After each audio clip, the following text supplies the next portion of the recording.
உடற்கல்வி நிறுவனமும் பள்ளி நிறுவனமும் அவர்களோடு சார்ந்த மதிப்புக்கும் மரியாதைக்குரிய திரு கே பாண்டியன் சார் அவர்களுக்கும் இக்கல்லூரி முதல்வர் மற்றும் பேராசிரியர்களுக்கும் இதை சார்ந்திருக்கும் சிறப்பிருந்தவராக வருகை தந்திருக்கும் மதிப்புக்கும் மரியாதைக்குரிய திரு ரஞ்சித்குமார் சார் அவர்களுக்கும் இந்த விழாவை முன்னிட்டு சிறப்பாக நடைபெறுவதற்கு அமர்ந்திருக்கும் வருங்கால ஆசிரியர்கள் மாணவர்களுக்கும் என் இனிய காலை வணக்கத்தை தெரிவித்துக் கொண்டு, இந்த நிறுவனம் முதலில் நான் பார்ப்பது அது ஒரு கோயிலாகத்தான் பார்க்கிறேன். அந்த கோயிலில் ஆசிரியர்கள் தெய்வமாக நினைக்கிறேன். இந்த மாணவர்கள் வருங்காலத்தில் பல பள்ளி மாணவர்களை உருவாக்குவதற்காக அமர்ந்திருக்கிறார்கள் என்று சொல்லிக்கொண்டு, இந்த விழாவில் இந்த மாணவர்களுக்கு சொல்ல வேண்டும் என்னவென்று கேட்டால், யாரையும் மற்றொரு வாழ்க்கை நீ வாழ வேண்டாம், உன் வாழ்க்கையை நீ வாழ்ந்தால் போதும், அது எப்படி வாழ வேண்டும் என்பதை நீ தெரிந்து கொள்ள வேண்டும். அப்படி என்பதற்காக நீ உசன் போல்ட் வாழ்க்கையில நீ வாழ வேண்டாம், ட்ராக்ல உசன் போல்ட் மாதிரியே ஓடும் நான் சொல்லவே மாட்டேன்.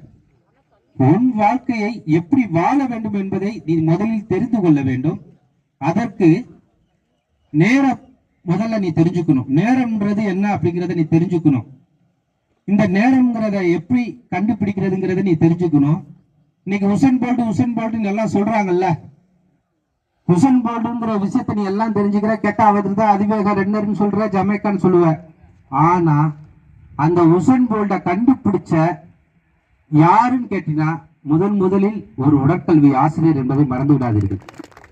அவர் பேர் லோனோ துர்பன்ற உடற்கல்வி ஆசிரியர். பள்ளிக்கூட பேர் என்னைக்காவது நீ இவ்வளோ நாலேஜ் நீ வளர்க்கணும்னு நினைக்கிறப்ப, உசேன் போல்ட் எந்த ஸ்கூல்ல படிச்சாரு, அவர் எங்க இருந்து கண்டறியப்பட்டாரு என்னைக்காவது நீங்க தெரிஞ்சுக்க ஆசைப்பட்டிருப்பீங்களா? வில்லியம்ஸ் லிப் மெமோரியல் ஹையர் செகண்டரி ஸ்கூல்ல லோனோ துர்பன்ற உடற்கல்வி ஆசிரியர் இந்த உசேன் போல்ட்டை கண்டுபிடிக்கிறாரு. கண்டுபிடிச்சதுக்கு அப்புறம் ட்ராக் ஈவெண்ட்ல வில்ஸ்ங்கிற ஒரு பயிற்சியாளர் அவரை கொண்டு வர்றாங்க. ஏன்னா ஒரு உடற்கல்வி ஆசிரியர் கண்டுபிடிச்சனாலதான் ஒரு உசேன் போல்ட் கிடைச்சாரு. ஓகே, இப்ப உசேன் போல்ட்டோட எல்லோருக்கும் தெரியும் நேரம். அவர் என்ன அதிவேக நேரம் என்னத்தை எடுத்துக்கிட்டாரு, 9.98 அப்படிங்கிறது எல்லாத்துக்கும் தெரியும். இப்ப உங்களுக்கு ஓரளவுக்கு ஸ்போர்ட்ஸை பத்தி எல்லாத்துக்கும் தெரியுங்கிறனால, வருஷத்துக்கு ஒரு ஒலிம்பிக்ஸ் நடத்தணும்னா எத்தனை வருஷம் கழிச்சு நடத்துவாங்கிறது உங்களுக்கு தெரியும்.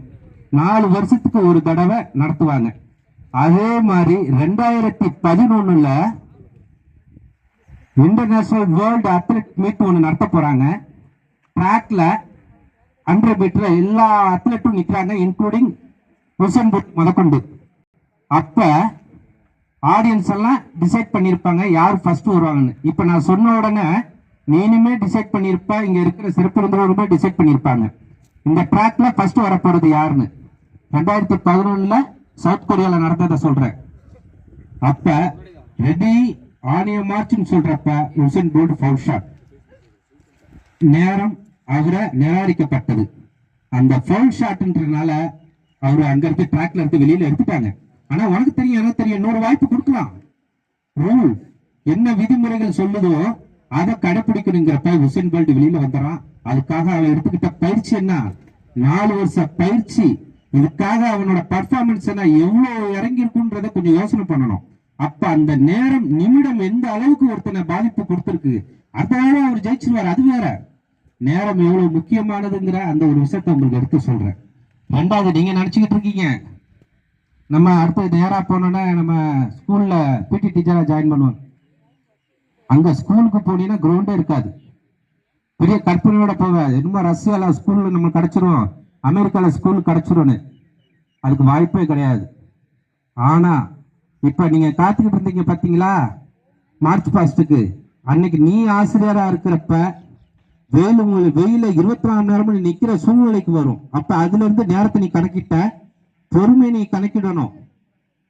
அப்ப நீ நினைச்சுக்கிட்டு இருக்க ஒரு கற்பனை இல்ல, நம்ம போறோம் ஸ்கூலுக்கு போறோம் அப்படி பண்றோம்ட்டு. அங்க நம்மளுக்கு என்ன மாதிரி ஏன்னு கேட்டீங்கன்னா, என் அனுபவத்தை நான் ஷேர் பண்றேன். மான்ஃபோர்ட் ஆங்கிலேட்டட் ஹையர் செகண்டரி ஸ்கூல் ஏற்காடுல நான் ஹாக்கி கோச்சா ஒரு 1 இயர் இருந்தேன். மார்னிங் கோச்சிங் இருக்கும், பயங்கர 24 ஹவர்ஸ் பிஸியாவே இருக்கும். அந்த மார்னிங் கோச்சிங் முடிச்சோன்னா அடுத்தது பாய்ஸ் நம்ம எந்த இடத்துல இருந்து நம்ம துரத்துறதுக்கு நம்மள பண்ணுவாங்க தெரியுமா?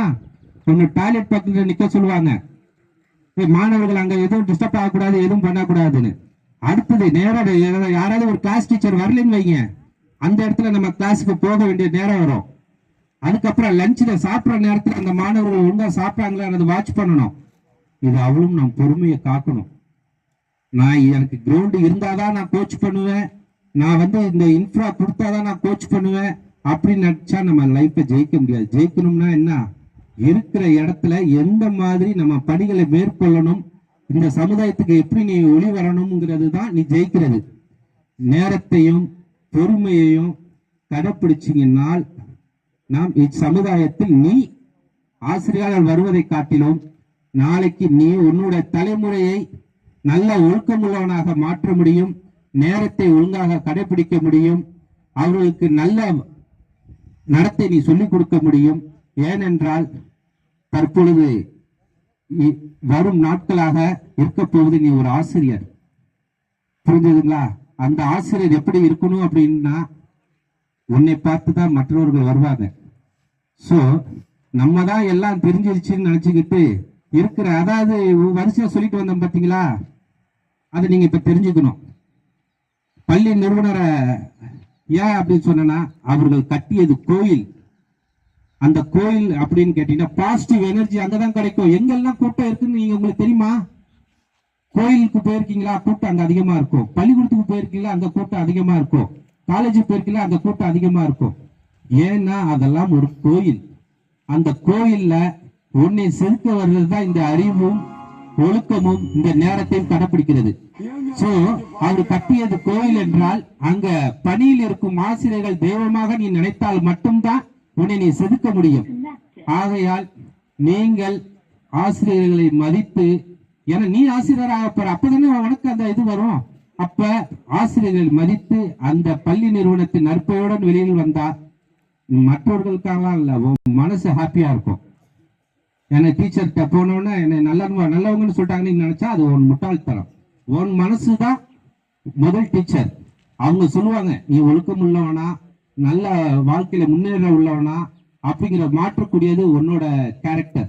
சோ இந்த முறையை நீங்க பின்பற்றி வரும் நாட்களில் கற்றுக்கொள்ளுங்கள். ஜெயிக்கணும் ஜெயிக்கணும்னு சொல்றாங்க. ஜெயிக்கணும்னா என்ன தெரியுமா? நீ தாயின் கருவறையில் நீர் நிலம் காற்று ஆகாயம் பார்க்காமலே 10 மாசம் இருந்து இந்த உலகத்தை காண வந்துட்ட பாரு, அப்பே நீ ஜெயிச்சிட்ட. ஆனால் சமுதாயத்தில் போராடி எப்படி நிலைநிறுத்தி நம் வாழ வேண்டும் என்பதை மட்டும் நீ தெரிந்து கொள்ள வேண்டும். இதுதான் ஜெயிக்கணும். ஜெயிக்கணும்னு அப்படியே ஓடிட்டு இருக்க கூடாது. வாழ்க்கையில எப்படி இந்த சமுதாயம், எனக்கு காம்படிஷன் வேர்ல்டு, ஒரு போஸ்ட் கேட்டா 1000 பேர் அப்ளை பண்றான், 10 போஸ்ட் கேட்டா 10,000 பேர் அப்ளை பண்றான். ஒன்னு நீ வளர்த்துக்கணும், அறிவை வளர்த்துக்கணும், உடலை வளர்த்துக்கணுங்கிறத கான்செப்ட். அதிக நேரம் நான் எடுத்துக்க விரும்பல. ஏன் அப்படின்னா அனுபவம் தான் அடுத்தவங்க வாழ்க்கை நீ வாழ வேண்டாம்னு சொன்னேன். உசேன் போல்ட் வாழ்க்கை வாழ வேண்டாம்னு எதுக்கு சொன்னா, அது அவர் ஓடிட்டார், முடிச்சிட்டார். பட் அவரோட அனுபவத்தை எடுத்துக்கோ. அன்னை தெரசா போல நீ வாழ வேண்டாம், அவங்களோட அனுபவத்தை எடுத்துக்கோ. ஆசிரியர்கள் போல நீ வாழ வேண்டாம், அவங்க எப்படி பாடம் நடத்துறாங்கன்ற அனுபவத்தை எடுத்துக்கோ. இந்த அனுபவத்தை நீ எடுத்துக்கொண்டு நீ சிறந்த ஆசிரியராக மாறி நல்ல மாணவர்களை உருவாக்க வேண்டும் என்பதை தெரிவித்துக் கொண்டு உங்களிடம் விடைபெறுகிறேன். நன்றி, வணக்கம்.